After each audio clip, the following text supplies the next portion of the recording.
Ever wondered about a 51% attack on Bitcoin? Let's take a closer look. A 51% attack occurs when a single entity controls over 51% of Bitcoin's hash rate.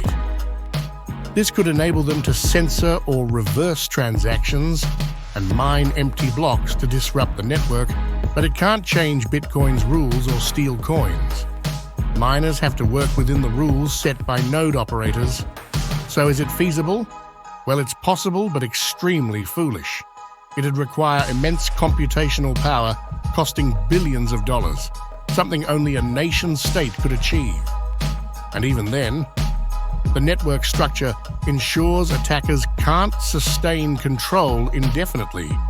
In such a scenario, transaction fees would surge, attracting honest miners to include transactions.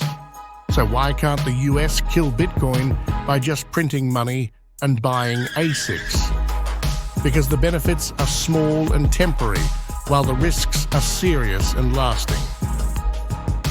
Imagine the headline: nation-state hyperinflates currency and fails to stop Bitcoin. Bitcoin wins in the end.